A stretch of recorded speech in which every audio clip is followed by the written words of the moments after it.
Kan hagi pemah paden pemah sengcu ya sero ya lau segi sengcu sero ya lau segi là mình ăn lương à, chỉ hiện sai mà จบยอดแล้วจึงจีประหว่างงานเพราะ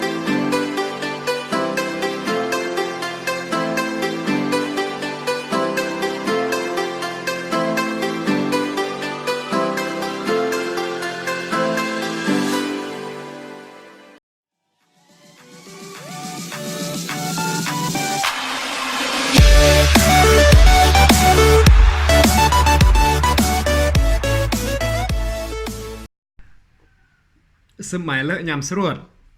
มือสกีวันที่เมื่อไหร่สกีวันที่24แล้วอ่าหากี้นำเสนอการจีเอากูดเนื้อในกูดแนวจีสโรจีเราสกีเลย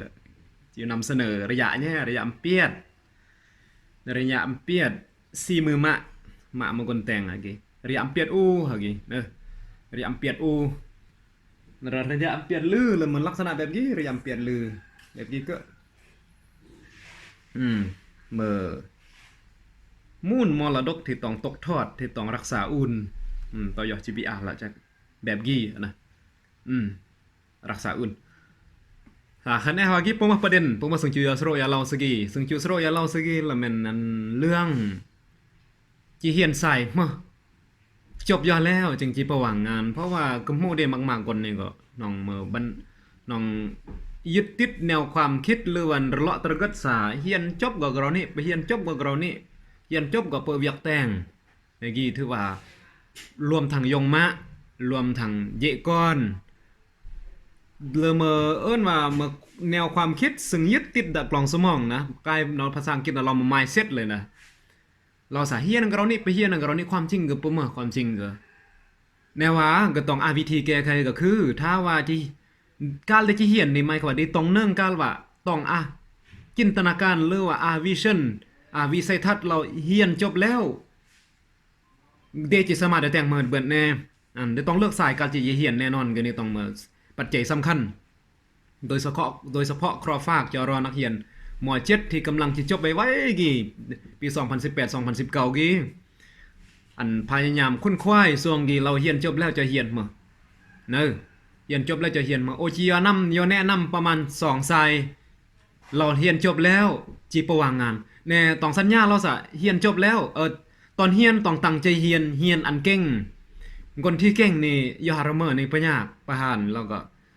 ประวางงานแน่นอนสายที่1ซึ่งจีแนะนำแล้วมันสายภาษา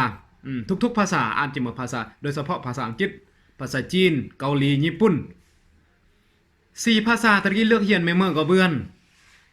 ซึ่งสามารถสอกเวียกงานทำแต่งสมัยหลังจากเรียนจบนี่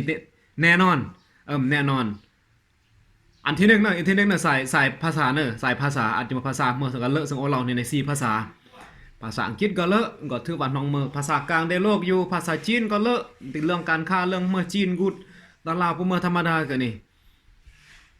หรือจะมาภาษาเกาหลีก็เลือกองค์การต่างประเทศองค์การคอยก้าองค์การเมื่อที่ว่าองค์การช่วยเหลือนี่ก็มากหรือภาษาญี่ปุ่นก็เลอะทึ่นยอญี่ปุ่นก็มากแนะนำแนะนำเรียนอันที่1เรียนภาษาอันที่2เราพยายามเรียนพวกสื่อมวลชนภาษาอังกฤษเราเอิ้นว่าพวกมีเดียนะสื่อมวลชนอาจจะเหมือนนักข่าวหรือประเมินนักข่าวดีก็นักสามารถอย่ามาสร้างภาพเพราะว่ายุคนี้มันยุคเทคโนโลยียุคดิจิทัลคันซั่นบ่มื้อที่ความหู้ด่านกีถือว่าเพื่อเสียหายเสียหายแล้วประวางงานแน่นอนครอแนะนำสายมีเดียก็กูมันตัวอย่างเมื่อกล้องก็เปิ้นได้เรียนเปิ้นได้เมื่อเกี่ยวกับกล้องเกี่ยวกับการตัดวิดีโอเนี่ยกูแล้วก็พยายามที่ว่าจะค้นคว้าหำเรียนด้วยรอเด้คันซั่นแนะนำนักเรียนที่ก็จบเมกี้ไว้กี่แหละเรียนสายที่1ของเรานี่สายที่2แล้วมันมีเดียสายสื่อสารมวลชนนี่แนะนำสายกันนี้แล้วถ้าว่า2สายกี่ฮักปกูแนะนำตืมอย่าเรียนพวกสายพวกcomputer engineering พวกในวิศวกรรมคอมพิวเตอร์วิศวกรคอมพิวเตอร์นี่นะก็โอเคมันเยอะลองระเบียบคอมพิวเตอร์นี่จำเป็นต้องใช้ยุคเทคโนโลยีกี่ก็จำเป็นต้องใช้ก็จำเป็นต้องใช้แนวว่าครอฟ้าครอยย่ำเติมซะเรียนไปใช้มันก็อย่าต้องเก่งนี่ต้องเบื่อนบ่เหมือนเรียนจากโรงเรียนอย่างเดียวต้องเบิ่นเรียนด้วยลอเด ปองมาเปอร์เซ็นต์อย่างไรตัวอย่างว่า50%โดยการเรียนเราเดเรียนโรงเรียนจากโรงเรียน20%ย่อเบิ่งแน่หมู่คู่แน่ก็จึงจะครบ100%ก็นี่เมื่อกดเมื่อเทคนิคการเรียนแน่ก้นดีคือเมื่อกี้ล่ะมันเรียนจากของเรียนอย่างเดียว100%เลยก็เลยแบบบ่เบื่อแล้วก็นี่YouTube ตึมอาจจะแบ่งตึมซะเรียนอยู่จาก YouTube ปงมื้อเพราะว่า YouTube ตัวนี้คือโอล่อเนี่ยมัน great teacher หรือว่าอาจารย์นำที่สุดกล่องโลกที่สามารถบูยอดเมื่อก็เบื่อนเซียวซานเมื่อมากๆอย่างอย่างกล่องYouTube นี่ขอแนะนำขอฝากจอรอนักเรียนซึ่งสิจบแม่กี่2018-19เปิ้นเนิงสายจอเรียนขอแนะนำ2สาย3สายคอมพิวเตอร์แน่รับห้องเรียนอันนี้อันตั้งใจเรียนแท้ๆปื้อว่างานแน่นอนในบางประเภท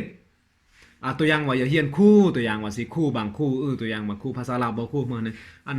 เปิ้นได้แต่งเวียกคู่เราก็สิมีเบิ้นแต่งเนาะบังก็สิว่างานกันนี่เราเตะฝุ่นเนี่ยส่วนมากคนได้เตะฝุ่นบางคนที่บ่ตั้งใจเรียนคนที่กรานอย่าเรียนละเซเพอย่าเดะการโละการลิ้นตึงห้อยเป็นหลักก็ตรึกแยงยงมะคนจะนี่เรียนเมืองก็สั่งก็ว่างงานลอยคนประเภทนี้อันคิดว่าจะตั้งใจอย่าเรียนแล้วก็ต้องตั้งใจเรียนสุดความสามารถบ่ตื่นระเยือมแท้ๆแน่นอนว่าคำว่าว่างงานนี่ประหยัดอัลเลาะห์เดแน่นอนแล้วอีกอย่างโอจูแตงเมื่อจงแนะนำภาษาเพราะว่าภาษานี่ก็ปุ๊บก็ว่าคิดความสามารถนี่ก็บ่จำกัดเมจิมึงก็เบือนภาษาแปลก็เบือนเมจิมาคนประสานงานก็เบือนเมจิมาคู่ก็เบือนนี่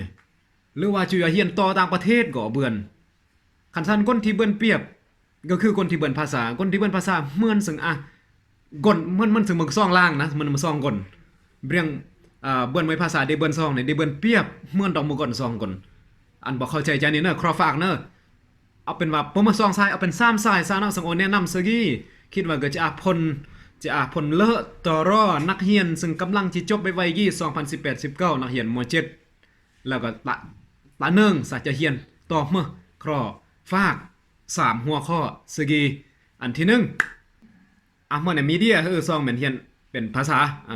เป็นพวก linguistic เรียนภาษาอันที่3เนี่ยเรียนคอมพิวเตอร์ขอแนะนำขอฝากจิมือเราเกินเนอะสกีเนอะขอฝากกดไลค์กดคอมเมนต์จุอันเล่าหัวข้อก็เมื่อพยายามคอมเมนต์ระเบินขี้เราจิสนองตามความเฮียกห้องได้บ่ถ้าว่าเปิ้เมื่อคอมเมนต์ก็จิแต่งขึ้นมาเองจิแต่งขึ้นเองนะจิมือเรานี่รักกุมหูจิ้มก่อนซึบใหม่เลยบ๊ายบาย